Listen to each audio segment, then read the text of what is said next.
moda o es el sujeto de ataques para ocultar tantos escándalos, tantas situaciones nacionales, tantos problemas geopolíticos. Le han dedicado el día hoy a la República Bolivariana de Venezuela, al presidente Nicolás Maduro, a la Revolución Bolivariana. Por ejemplo, el presidente Trump esta mañana, fíjense qué curioso, ¿no?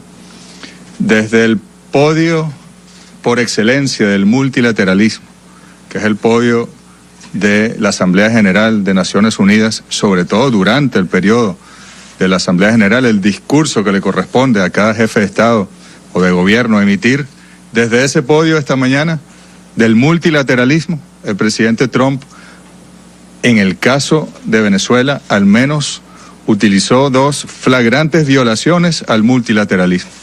La primera, en el orden en el cual él las mencionó, fue anunciar medidas coercitivas, unilaterales, desde la casa del multilateralismo. De verdad es que es algo insólito y que además Naciones Unidas no debería permitir. Es una afrenta a Naciones Unidas, donde queremos buscar las soluciones multilaterales, donde queremos coordinar entre los países para buscar la paz, vienen a anunciar cual dictadores unas medidas unilaterales contra un país, contra unos ciudadanos que, por cierto, por ejemplo, sancionar a la esposa del presidente Nicolás Maduro, a la primera dama de Venezuela. ¿Qué sentido puede tener? ¿Hasta dónde pueden llegar los Estados Unidos? ¿Cuál es el límite del sentido de la ridiculez de los Estados Unidos en su obsesión con Venezuela? ¿Se imaginan ustedes que algún país viniera a las Naciones Unidas y anunciara medidas unilaterales contra la esposa, la primera dama del presidente de los Estados Unidos, Melania? ¿Se lo imaginan ustedes? No es algo casi para reírse. Yo creo que hay que hacer una gran reflexión. Lo segundo que hizo el presidente Trump hoy, yo no sé si todos los periodistas están conscientes de lo que es la doctrina Monroe, de 1823, del presidente James Monroe y su secretario de Estado Quincy Adams, quienes para evitar que la vieja Europa, la Santa Alianza y otras potencias tuvieran acceso a lo que ellos llaman este hemisferio, que va desde Alaska hasta la Patagonia, los Estados Unidos, con una doctrina en el discurso de la Unión de ese año 1823, hace casi 200 años, se reservó para sí todo el territorio de este continente. La cosa más extemporánea, una doctrina vetusta, una doctrina sin sentido, y viene el presidente Trump a enarbolarla hoy como el fundamento de su política en América Latina. Eso es una agresión contra Venezuela, pero contra el resto de los 34 estados latinoamericanos y caribeños. Es una agresión desde todo punto de vista. ¿Y qué quieren? Llegar a un momento en el cual impidan que Venezuela, o que Brasil, o que México, o que Dominica tenga relaciones con la República Popular China, o con la Federación de Rusia, o con la Unión Europea, porque este territorio reservado para los Estados Unidos, no para los Estados Unidos su pueblo, para su élite gobernante. Es algo que tienen que examinar ustedes, queridos comunicadores, comunicadoras, desde todo punto de vista. El anacronismo histórico. Y bueno, lo que le faltó al presidente Trump en su discurso con otros elementos de hoy fue tomar la Carta de las Naciones Unidas y romperla, quemarla en las Naciones Unidas. Algo grotesco, tenemos que decirlo. Algo fuera de cualquier parámetro civilizatorio incluso. Por eso nosotros tenemos que hacer una serie de denuncias. Fíjense ustedes otra contradicción.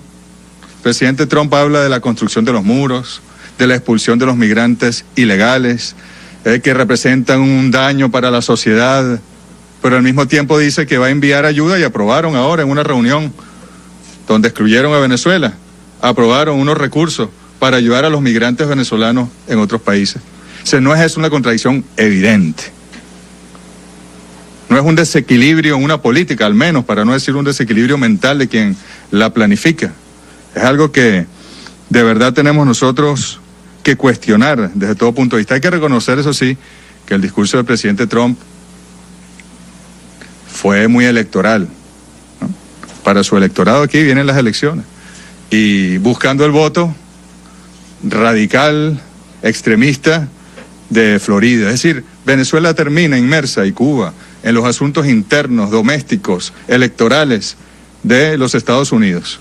Agredir a Venezuela, agredir a Cuba, es recibir votos para ganar Florida, para ganar el Congreso, las elecciones de noviembre y para ir trabajando la reelección para el año que viene. Qué triste, ¿no?, que se agredan a países por razones domésticas electorales y que algunos en el mundo lo aplaudan o lo saluden. Nosotros tenemos que decir que se ha dado otro capítulo más hoy de una pugna histórica en nuestra América. Cuando nos referimos a nuestra América, nos referimos desde México hasta la Argentina, pasando por el Caribe, Centroamérica, Suramérica. Entre lo que les mencionaba, la doctrina Monroe, el monroeísmo y el bolivarianismo. No es nuevo, ya Simón Bolívar, en 1818, se cumplen 200 años. Este año señalaba el peligro de la nación que surgía en el norte.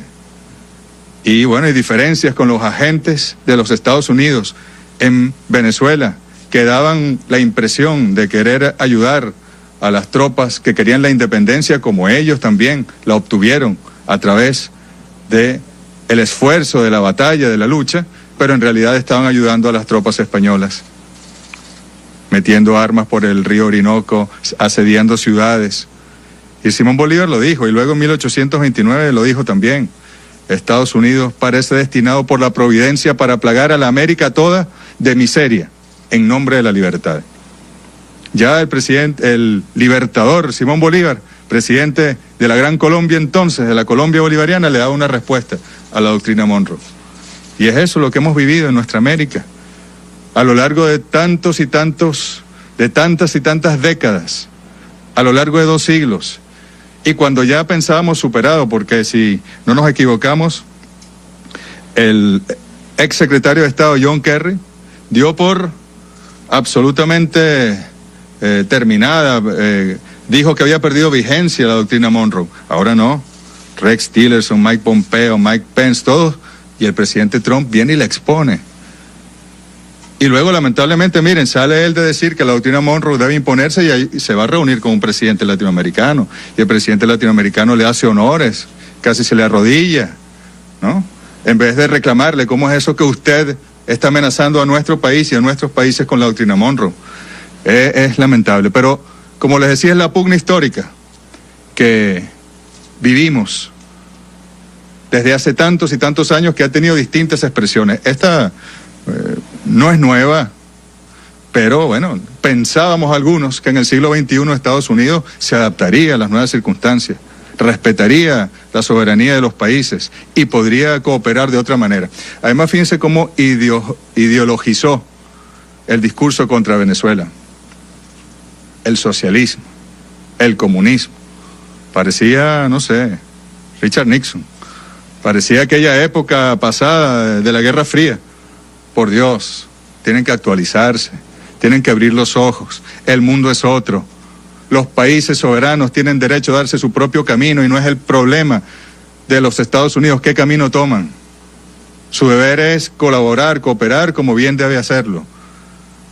Nosotros podemos decir, para nosotros, que el capitalismo es la peor plaga que ha sufrido la humanidad y que la dictadura de este planeta es la dictadura del capital y sus expresiones políticas, sus rostros políticos, como el presidente Trump, y que el imperialismo está en plena vigencia, pero eso no nos impide respetar a nuestros vecinos o a los países del mundo que reconocen el capitalismo como su sistema y que quieren creer que ayudará a sus pueblos. Es un asunto de soberanía nacional. Pero bajo la excusa del socialismo, entonces van preparando las condiciones para agredir a Venezuela permanentemente. De distintas vías, como les digo, le decía ayer una periodista, no sé si ella está aquí, le decía, piensa lo peor que tú te puedas imaginar y de eso nos van a acusar. Detente 3 segundos, piensa que es lo peor que existe en el mundo y escucharás a Mike Pence, a Mike Pompeo, a Nikki Haley, al otro, a la otra, a Trump, acusar a Venezuela, a Maduro de eso. Es una estrategia planificada contra Venezuela. Fíjense ustedes algo también, esto nos confirma esta pugna histórica, doctrina Monroe contra bolivarianismo. Ver cómo se pretende destruir el multilateralismo desde la casa del multilateralismo. Nos confirma, y utilizo aquí una frase que lo utilizan mucho en los Estados Unidos, que estamos del lado correcto de la historia. La independencia de los países que creemos en el bolivarianismo, que creemos en la soberanía popular, es irreversible. Y eso es algo que tienen que entender también los Estados Unidos. No habrá manera, no se trata ni siquiera de Nicolás Maduro Moros, nuestro presidente, no es un individuo, es un proceso histórico que, como les digo, tiene más de 200 años. Y podrán ponerle obstáculos, podrán agredirla, podrán tomar la decisión que quieran, que es irreversible. La independencia, cuando es verdadera, cuando es radical, cuando es popular, cuando surge de la generosidad y de la decisión de los pueblos para ser libres. De manera que eso es algo que tienen que entender. Miren, podrán hacer lo que quieran contra Venezuela hoy, ojalá que no contra otro país latinoamericano y que cesen. Ojalá, pero no van a poder detener los procesos de la independencia cuando son procesos reales, estructuralmente reales, radicalmente reales. Yo quería, por cierto, también recordar, nos dicen, nos informamos, que esto es en tiempo real, porque es que las agresiones que ha recibido el presidente Maduro y Venezuela en la mañana de hoy equivalen a 3 años de agresiones contra cualquier país que sea adversario de los Estados Unidos. Fíjense lo último, nos dicen que el presidente Trump dijo que sería muy fácil que los militares venezolanos dieran un golpe militar. No sé, a lo mejor ustedes iban a responder sobre eso y me estoy adelantando. Pero bueno, esto confirma lo que el New York Times publicó y el Washington Post y el ABC de España, que efectivamente el intervencionismo de los Estados Unidos es tan grosero, que efectivamente están de acuerdo con que haya golpes militares, con que haya derramamiento de sangre, con que haya muerte, con que haya magnicidio en Venezuela. Claro, como no son sus hijos, son sus familiares los que van a morir en un conflicto en Venezuela, es muy fácil estar promoviendo violencia, promoviendo cambio de regímenes por la fuerza, promoviendo asesinatos de los líderes de un país. Y luego nos dicen que en la reunión que se hizo de migraciones, donde miren, nosotros pretendíamos ir y pedir un derecho de palabra, que creo que estaban hablando de la migración venezolana, pareciera que teníamos derecho, ¿verdad? Pues eso es la lógica. No sé cómo las Naciones Unidas se prestan para algo como eso, en todo caso, ¿no? Que se habla de un país, pero el país no puede entrar. Y bueno, estaba el jefe de los países que se han cartelizado, estaba el señor Pence, y bueno, y la seguridad del señor Pence impidió que tuviésemos acceso. Él dio la orden, pues. Y los países como el que convocó respetan esa orden que dio el señor Pence. Y allí dicen entonces, como dijeron, miren, cuando estábamos en la cumbre CELAC Unión Europea de Cancilleres, eso fue cuando, hace 3 meses, 4 meses, estábamos en la plenaria y la canciller entonces de Colombia denunció allí que había movimiento de tropas venezolanas hacia la frontera, que Venezuela quería agredir a Colombia, que estábamos buscando una guerra, por Dios santo. Hoy lo dijo, pero ojo, porque no lo dijo el canciller de Colombia, lo dijo el vicepresidente de los Estados Unidos, Mike Pence, que Venezuela está movilizando tropas y que ellos ayudarían a Colombia en una guerra. ¿A qué están apostando? ¿Desde dónde habló el señor sicario general de la OEA, Luis Almagro? En territorio colombiano, en la frontera con Venezuela, y desde allí pidió una intervención en Venezuela. Están viendo lo claro de la estrategia. Están viendo cómo la develan abiertamente. Y están viendo lo que pudiese costar en vidas humanas. Sería una tragedia para Venezuela, sería una tragedia para la región. Si quieren ver una crisis de migración, etcétera, sería una tragedia una intervención en Venezuela. Pero ojo, que nuestra Fuerza Armada Nacional Bolivariana, que nuestro pueblo, que nuestras milicias sabrían cómo resistir, sabrían cómo defenderse, y el ejemplo de Vietnam tal vez se quedaría corto ante lo que es capaz el pueblo de Venezuela cuando se decide, como lo ha hecho desde hace 200 años, a ser libre. Vamos a pasar a las preguntas que tienen ustedes, porque si no los voy a dejar sin... Por favor, Gestoso. Jorge Gestoso, de Telesur. Gracias, señor canciller. Jorge Gestoso, de Telesur. Muchas gracias, señor canciller.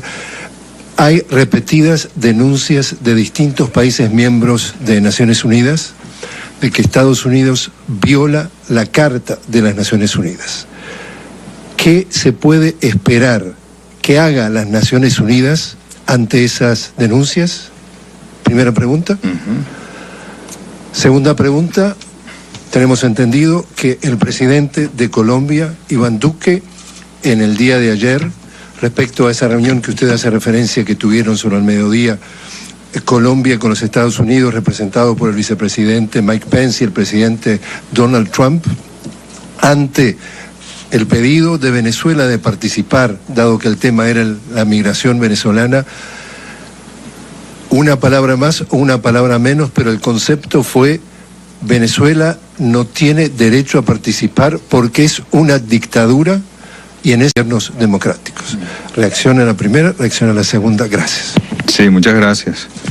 Como les decía sobre la segunda, si hay una dictadura en este mundo es la dictadura militar, es de la dictadura del capital, y si hay un gobierno que expresa esa dictadura, el gobierno de los Estados Unidos. En Venezuela hay una democracia plena. Hemos tenido elecciones en el último año, Asamblea Nacional Constituyente, elecciones de gobernadores de los estados, elecciones de los alcaldes, elección del presidente. Todos los días hay elecciones de nuestros consejos comunales, de nuestras comunas. Es una sociedad democrática, pero y no solo porque hay elecciones, sino porque el sistema de toma de decisiones y de interacción entre el pueblo es virtuosamente democrático. Cosa que quisieran, aquí si hay algún ciudadano estadounidense, yo le pregunto, ¿usted pudiese ser presidente de su país? ¿Un conductor de un autobús pudiese ser presidente de los Estados Unidos? ¿Hay democracia en los Estados Unidos? ¿Cuántos partidos tienen acceso al poder en los Estados Unidos?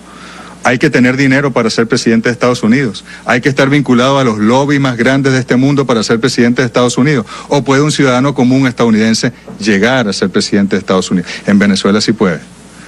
Por ejemplo, el comandante Hugo Chávez era un simple soldado que, bueno, logró ascender en su carrera y contó con el apoyo de un pueblo. El presidente Nicolás Maduro es un trabajador, un sindicalista, un conductor.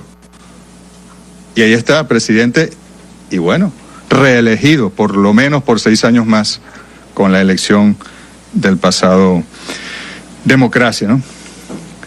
Efectivamente, pues, esa reunión la convocó Colombia. Nosotros tenemos una preocupación con Colombia. Yo conversé hasta el último día. A veces eran reuniones, conversaciones tensas, a veces eran cordiales, a veces eran ambas cosas, pero jamás perdimos el diálogo y el respeto. Con el señor Holmes Trujillo le he llamado a su oficina, le he llamado a distintos números que nos han dado, le he mandado cartas, ¿no? Yo no sé si hoy tal vez pudiesen pedirle autorización o permiso al vicepresidente Pence, ya que están hablando de tropas en la frontera, para que el vicepresidente Pence le autorice al canciller de Colombia a reunirse con el canciller de Venezuela.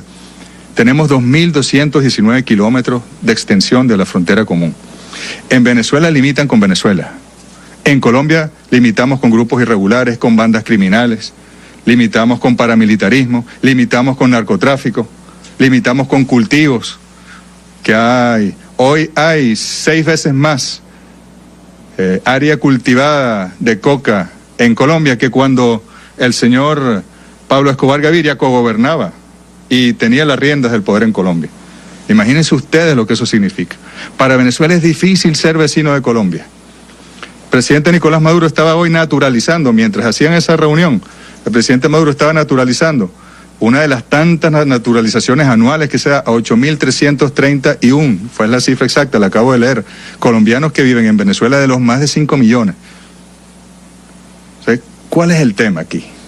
Lo que no quieren es hablar porque saben que tenemos la verdad. El presidente Maduro puede debatir con el presidente Duque en cualquier ámbito, en cualquier instancia, en cualquier lugar y sobre cualquier tema, sea pública, sea privada, sea en transmisión de cadena nacional. El presidente Maduro está dispuesto bueno, si es con el presidente Duque o si es con el presidente Uribe, pudiese ser en este caso, durante estos años también, pero con quien sea, con el líder que sea en Colombia, puede el presidente Maduro debatir y puedo yo discutir con cualquier autoridad colombiana o con su canciller directamente, con quien quiero hablar y dialogar y mantener la comunicación y evitar que se hagan provocaciones, evitar generar escaramuzas en la frontera, evitar darle la razón a Luis Almagro, evitar darle la razón a Pence. Yo creo que esa es una responsabilidad del canciller de Colombia que no puede eludir bajo ningún concepto con su pueblo, con su pueblo. ¿Y qué puede hacer Naciones Unidas ante, como les dije, miren, le faltó al presidente Trump quemar esta carta sagrada, como es la Carta de las Naciones Unidas, con sus principios aquí contemplados, la paz, la paz, la paz? Le faltó. Ahora se están retirando de organismos de Naciones Unidas, se están retirando de los pactos internacionales, del cambio climático, del Consejo de Derechos Humanos, de las migraciones y de otros tantos, porque no creen en el sistema multilateral, creen en el unilateralismo, creen en la dominación como si fueran los dueños del mundo, la dictadura. Esa es la dictadura, no es la de Maduro, no, es la de Trump. Pretende ser el dictador del mundo, pero no podrá porque el mundo se revela. Creo que Naciones Unidas tiene que hacer mucho más. Creo que Naciones Unidas ha sido muy tibia. Creo que Naciones Unidas tiene la responsabilidad histórica de plantarle cara al presidente Trump y a su gobierno ante tanto ataque al multilateralismo y a la decisión de los gobiernos del mundo a cooperar entre sí para buscar soluciones pacíficas a cualquier conflicto. Ya basta de arrodillarse. Tenemos que ser mucho más contundentes desde Naciones Unidas con el presidente Trump y con cualquiera que trate de violentar los principios de esta carta. Creo que se puede hacer muchísimo más. Gracias. Por aquí. Canciller, para la W Radio, ¿cuál será la respuesta oficial y específica del gobierno venezolano frente a esas nuevas sanciones del Departamento del Tesoro? Y también, ¿podría contarnos más cómo fue esta mañana cuando intentó entrar a esa reunión con el vicepresidente Pence? ¿Qué le dijeron exactamente? ¿Cómo fue el levite de que usted entrara? Describiste muy bien la reunión con el vicepresidente Pence. Efectivamente. Es quien manda allí. Tienes razón. Tú me dijiste ayer que no eras colombiana. ¿De dónde eres? Tienes un acento colombiano, pero si fueras colombiana igualmente te expresaría nuestro amor por el pueblo colombiano. Y de verdad que tenemos nosotros que entre Colombia y Venezuela siempre considerar el diálogo como un camino sagrado. Tiene que serlo y nada puede interrumpirlo, pase lo que pase. Nosotros no estamos de acuerdo con lo que ocurre en Colombia, ni con quienes mandan, ni con cómo mandan la oligarquía colombiana. No estamos de acuerdo con que haya por lo menos 7 bases nuevas militares de los Estados Unidos en Colombia, más todas las bases militares que tiene Colombia, y aumenten los cultivos. No estamos de acuerdo cómo la producción de droga, que ha aumentado en un 31% entre 2017 y 2018, según informes de Naciones Unidas, llega libremente a los puertos estadounidenses y termina en las neuronas y en la sangre de la juventud estadounidense. ¿Y quién la para? ¿Quién la detiene? Saliendo de Colombia y entrando a Estados Unidos. ¿Cuál es el narcoestado aquí? ¿Cuáles son las autoridades que se están vinculadas con la producción de narcóticos y la distribución de narcóticos? No es una campaña psicológica, es la realidad la que está allí presente. Tú me hacías la pregunta, la primera era... ¿Cuál será la respuesta? De las sanciones, ya, mira, ¿a quién más van a sancionar? A la esposa del presidente, falta quizá a los nietos del presidente. No sé, mira, nuestra respuesta es seguir batallando, seguir luchando, seguir construyendo nuestra democracia, estabilizar nuestra economía, buscar los mecanismos para bypassear las medidas de bloqueo de los Estados Unidos contra nosotros y construir la paz, la prosperidad y el crecimiento en Venezuela. La respuesta oficial de Venezuela es que vamos a seguir adelante y denunciar esas sanciones, como lo he hecho aquí, como absolutamente fuera del marco del derecho internacional público, como una afrenta hacerlo en las Naciones Unidas, que lo hagan desde el Pentágono, desde la Casa Blanca, desde el Departamento de Estado, que lo publiquen en la página web de sus instituciones, Dios mío, pero hacerlo desde el podio de la Asamblea General de Naciones Unidas. Pero no es eso insultar a Naciones Unidas. No lo pregunto, lo afirmo. Eso es insultar a las Naciones Unidas. Y sin embargo, es lo que hacen. Yo no fui a entrar esta mañana, yo mandé a mis equipos, le dije, por favor, coordinen con la misión de Colombia, porque es Colombia quien convocó, ¿no? Coordinen con la misión de Colombia ante Naciones Unidas. Por favor, coordinen con el organizador de Colombia allí, que yo voy. Y mandé a mi equipo, mi viceministro para América Latina, y lo que salieron fue unos señores en inglés con unas cosas aquí en el oído de seguridad diciendo, not possible. Bueno, no vamos a insistir, porque nosotros no vinimos aquí a crear un escándalo, vinimos aquí a denunciar la verdad. Pero bueno, ojalá que en Naciones Unidas no ocurran esas cosas. Si en Colombia si nosotros queremos convocar, o si en el acto que tuvo hoy el presidente Nicolás Maduro, en Caracas, con los migrantes colombianos, con los naturalizados colombianos, anunciando todo un plan de atención a los migrantes colombianos, diciendo que sí, vamos a pedirle recursos a Naciones Unidas para financiar el regreso de los venezolanos, que tenemos miles y miles de venezolanos colapsando las embajadas en América del Sur, queriendo regresar a su país, porque se quedaron secuestrados, se fueron engañados con un sueño que no se cumplió y luego no tienen suficiente dinero para comprar un pasaje de vuelta, ni siquiera de autobús hacia Venezuela. Y luego también recursos para atender a la población de colombianos, de ecuatorianos, de peruanos que viven en Venezuela y que, bueno, podemos ayudarla mucho más si el sistema internacional nos ayuda, ya que es una situación migratoria. Pero si el encargado de negocios de Colombia hubiese querido ir a la reunión con el presidente Maduro, le hubiesen abierto las puertas, estoy seguro. No se las hubiesen cerrado, porque eso es una conducta dictatorial. La señora ya que tiene rato. Sí.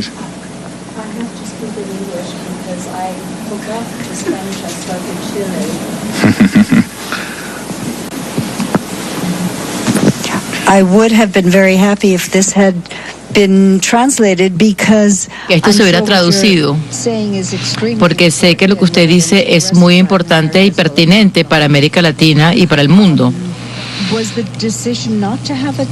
¿La decisión fue no tener traducción? ¿Fue Naciones Unidas la que no dio traducción? Sí, usted es testigo de este boicot. Entonces, bueno, yo estudié cómo se destabilizó el gobierno de Allende, democráticamente electo, la manera científica y metódica como se hizo. Ese no ha sido el único país, pero es un ejemplo modélico. Muchos de los líderes que pueden ser reelectos, como Lula en Brasil, Rafael Correa, Cristina Fernández, estos expresidentes acaban de ser condenados. Lula está en prisión. Puede decirse que hay una judicialización en contra de estos expresidentes para impedir que estos líderes populares no puedan ser reelectos. ¿Quién está controlando entonces los poderes judiciales?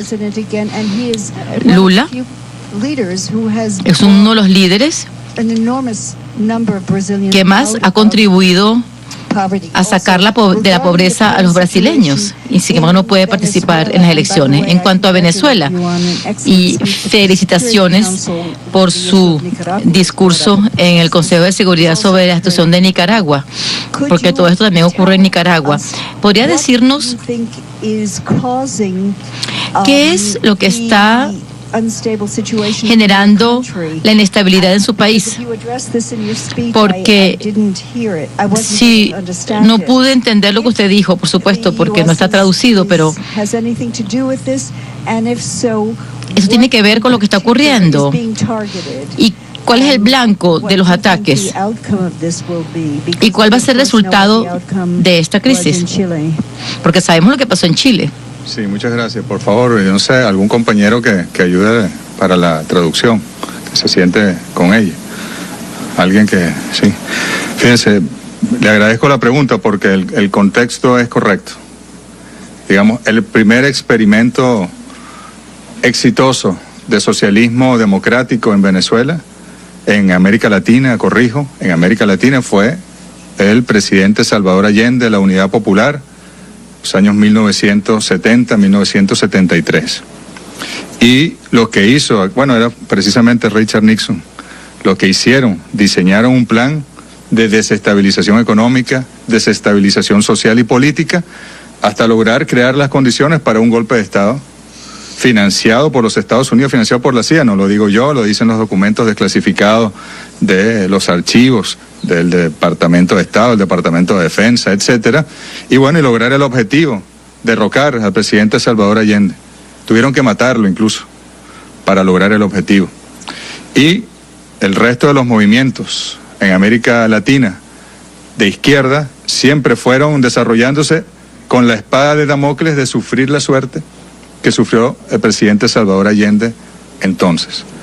Afortunadamente en Venezuela, afortunadamente en Nicaragua, afortunadamente en Bolivia y en algunos países del Caribe, y bueno, Cuba venía de la experiencia anterior, que fue por otra vía, fue por la vía armada, hubo el coraje de salir adelante a pesar de ese precedente histórico, lo que no evita que nos aplicaran la misma receta, pero mejorada 1000 veces. No es la misma tecnología la de la CIA en 1973 que la de la CIA en el 2002, en el 2005, en el 2008, en el 2012, en el 2013 y en estos últimos años. Mucho más sofisticada, con mucho más medios, con mucho más poder, con mucho más recursos, con mucho más descaro. Y sin embargo no han podido. ¿Está los Estados Unidos detrás de la desestabilización en Venezuela? La respuesta es sí. ¿Desde cuándo? Desde el primer día. Incluso desde antes que el comandante Chávez ganara las elecciones en 1998. ¿Hemos nosotros superado todas las pruebas, obstáculos y agresiones de los Estados Unidos? La respuesta es sí. ¿Superaremos la agresión de Estados Unidos en el futuro? La respuesta definitiva es sí, la superaremos. Nos aplicaron la fórmula de Allende 1 y 1000 veces, pero no podrán con nosotros, como se ha quedado demostrado a lo largo y ancho de toda esta historia. Una reflexión que hacía también la señora periodista. La utilización de los poderes judiciales para descabezar a los procesos progresistas en América Latina. Ahí está el caso, como bien lo dice el presidente. Mire, el presidente Lula, las elecciones en Brasil son el 7 de octubre. Y hay una competencia allí entre varios candidatos, disputándose quién pasa a la segunda vuelta. Si el presidente Lula hubiese sido candidato, no hay segunda vuelta en Brasil. Gana en la primera vuelta porque es la voluntad del pueblo brasileño, lo expresan así todos los estudios. Pero el Poder Judicial ha impedido que se exprese la voluntad popular. Bueno, no habría de extrañarnos porque el gobierno de Brasil no es producto de la elección popular, es producto de un golpe de Estado contra la presidenta Dilma Rousseff. Lo mismo pasa en Argentina, están tratando de anular por todas las vías las posibilidades de la expresidenta Cristina Kirchner de postularse y de ganar las elecciones del año que viene. Lo mismo pasa en el Ecuador, en la persecución brutal contra el expresidente Rafael Correa, abierta, descarada. Es coincidencia que en Brasil, en Ecuador, en Argentina, los poderes judiciales de repente la tomen y arremetan contra los expresidentes de izquierda. Yo les dejo a ustedes la reflexión. Si eso es una coincidencia, vaya coincidencia. Vaya coincidencia. Todo indicaría que no puede ser una coincidencia. Pero bueno, sean ustedes los testigos de esa realidad. Están surgiendo, como el presidente Nicolás Maduro los ha calificado, gobiernos sicarios. ¿Saben lo que es un sicario, no? Una persona que usted le paga para que mate a alguien, cumple su objetivo, misión cumplida. Bueno, eso es lo que hay, gobiernos sicarios. Encárguese usted de destruir el correísmo. Encárguese usted de destruir el liderazgo del presidente Lula y del PT en Brasil. Encárguese usted de destruir el liderazgo del kirchnerismo, que no vuelvan más nunca en la historia. Garantícele usted a los Estados Unidos el control y la doctrina Monroe impuesta en todo este continente. Y esos gobiernos van y se prestan para ello. Afortunadamente, eso no es el caso en todos los países y sabemos que no van a poder ni por la vía judicial contener la voluntad popular de estos gobiernos a los cuales estamos haciendo referencia. La amiga aquí, ya dos más. Porque... Sí, muchas gracias. Canciller, ¿usted puede decir qué planes tiene su gobierno para enfrentar la crisis humanitaria que hay dentro de Venezuela ahora mismo? Y hay varios países que han pedido a Venezuela que acepte la ayuda humanitaria. ¿Por qué su gobierno no lo ha hecho? Y una última pregunta sobre el presidente Nicolás Maduro y esta propuesta de llevarlo a la Corte Internacional. ¿Cuál es la reacción del gobierno sobre esta propuesta de varios países de América Latina? Gracias. Gracias. ¿Tú eres puertorriqueña? No, soy cubana. Ah, fíjate tú. Fíjate estas dos citas. La primera víctima, cuando llega la guerra, es la verdad. Senador Hiram Johnson, 1917, aquí en los Estados Unidos. Y esta de Winston Churchill. En tiempos de guerra, la verdad es tan preciosa que debería ser protegida por un guardaespaldas de las mentiras. Tú has caído en la trampa de la mentira. Has caído en la intención que tiene, y no lo digo por personalizar en tu caso, querida compañera, sino en general los medios de comunicación han incurrido en lo que busca. Ustedes deben estudiar bien lo que implica una nueva doctrina que está surgiendo gracias al unilateralismo, que se llama el deber, la responsabilidad de proteger. Y como la responsabilidad de proteger no tiene que respetar esta carta, ni respetar las leyes de ningún país, sino simplemente decir yo protejo, yo soy el policía del mundo, y cuando protejo, cuando hay una crisis humanitaria. La etiqueta de la crisis humanitaria es precisamente para facilitar una intervención. Ahora, ¿cómo creamos la crisis humanitaria? Porque algún síntoma tiene que haber, porque si no, ¿cómo la justifico? Vamos a bloquear el país. Si tú bloqueas el país, no hay insumos para la producción, si hay dificultad para acceder a algunos medicamentos y a la comida, la gente se va a desesperar, algunos se van a ir y otros se van a enojar, por decirlo menos. Entonces, ese es el juego. Te lo digo muy pedagógicamente. Yo te ahorco y después yo te salvo. Cuando tú estás a punto de morir porque yo te estoy ahorcando, yo te digo, toma, te doy ayuda humanitaria. Lo hicieron en República Dominicana en 1965. Por favor, estudien, queridos periodistas. Lo utilizaron a la OEA, Organización de Estados Americanos. En aquel momento dijeron, en República Dominicana estaba el presidente Juan Bosch, un intelectual de izquierda, un hombre sagrado para la historia de los pueblos. Ahora dijeron, hay una crisis humanitaria, tal cual, nombre y apellido, en República Dominicana. Reunieron a la OEA y dijeron, señores embajadores de la OEA, tenemos que mandar médicos, tenemos que mandar enfermeras, tenemos que mandar comida y medicamentos. Y efectivamente, la OEA en consenso mandaron médicos, mandaron enfermeras, mandaron medicamentos y después llegaron 10.000 marines norteamericanos, tomaron el control de República Dominicana, asesinaron a dominicanos, derrocaron el gobierno e impusieron una dictadura. Esa es la historia, por eso les decía, el monroeísmo versus el bolivarianismo. Es la historia de nuestra América.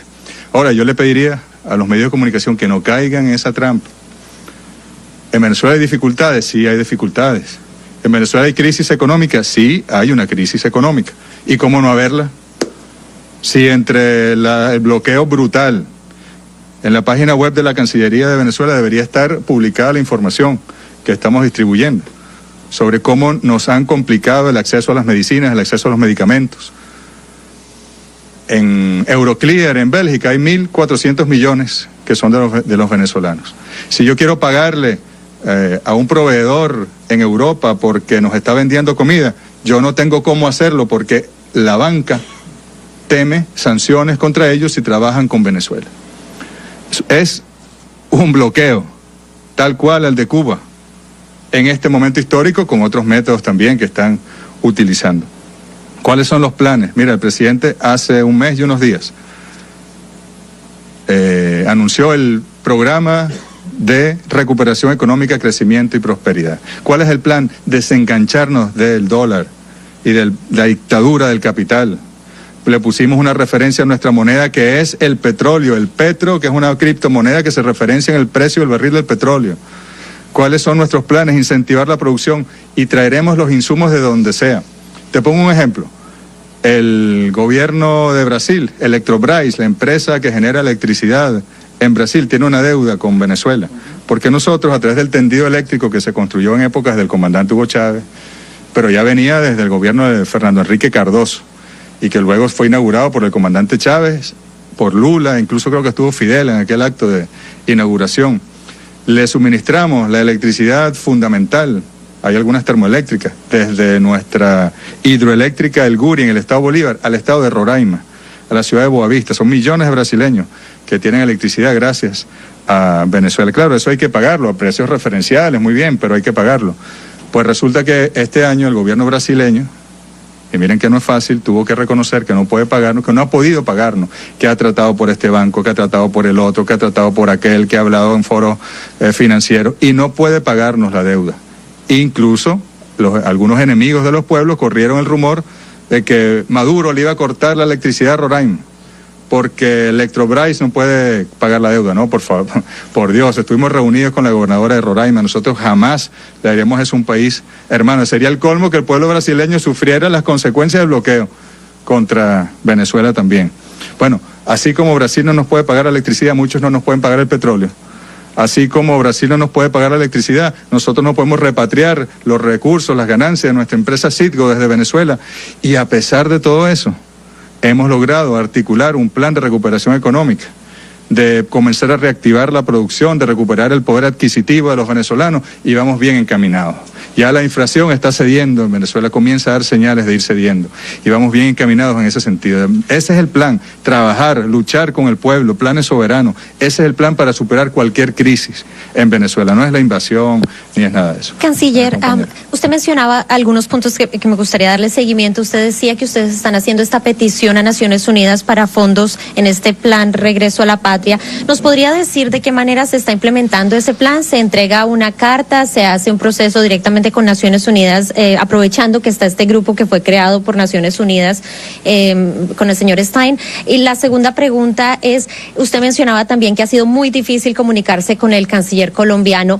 ¿Cuál podría ser esa posibilidad de abrir ese diálogo? ¿Le parecería que sería bueno convocar a una cumbre en la que se reúnan estos países que están haciendo todo este proceso de apoyo humanitario? Sabemos que a principios de septiembre se reunieron en Ecuador para hacer una reunión técnica de ayuda humanitaria. Venezuela estaba allí invitado, no vimos a ningún representante de Venezuela. Sabemos que hubo una carta pidiendo una reunión bilateral con el presidente Moreno.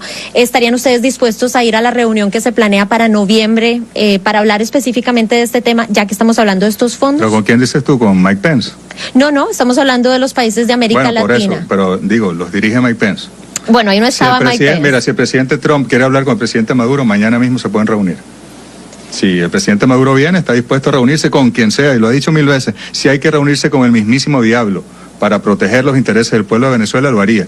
Yo creo que sería sano que el gobierno estadounidense, que a fin de cuentas, no quiero usar el refrán ese del circo, pero es el quien domina, es el dueño, pues, de todo esto que ha pasado, es quien debe, no lo quiero usar porque no quiero insultar a los payasos. No sé si tú me entiendes, yo respeto mucho esa labor.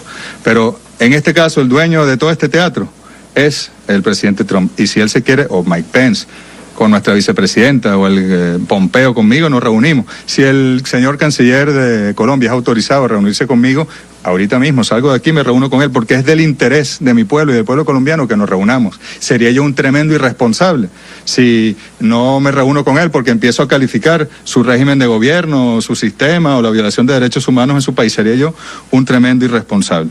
Tú decías, ayer creo que aclarábamos bien lo de la Corte Penal Internacional. Termina, mira, por 2 vías. Estados Unidos la desconoce, la quiere matar hoy mismo, el señor Trump lo dijo, ¿no? Entonces quieren destruir la institucionalidad internacional porque no creen en el multilateralismo. Bueno, y estas personas hacen lo mismo, pero por otra vía, terminan coincidiendo. Vamos a llevar un caso con el informe de Luis Almagro por lo más sagrado y santo. El señor que quiere invasión en Venezuela, intervención en Venezuela, que se ha obsesionado, pero creo que está de psiquiátrico ese señor, contra Venezuela. Entonces es a través de ese informe y ese sustento que quieren llevar un caso a la Corte Penal Internacional. ¿Para qué? Para poner a la Corte en una situación de aprieto, para desprestigiarla, para dañar su trayectoria, para exigirle que dé respuesta sobre algo que no puede tener respuesta. Entonces es el absurdo. Quieren dejarnos sin institucionalidad internacional por una vía los dueños y por otra vía los subordinados, y no lo van a lograr, porque aquí no están solo los países de este hemisferio, como lo llaman acá, no, aquí están los países de todo el mundo que se han expresado fuerte contra las aspiraciones de destruir el multilateralismo del señor presidente Trump, y Naciones Unidas, que estoy seguro que después de este teatro de hoy reaccionará con mucha más fuerza en defensa de su razón de ser, que es el multilateralismo.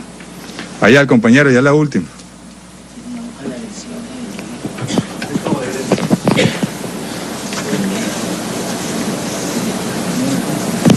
Ok. Gustavo Alegre, de NTN 24. Canciller, dos preguntas.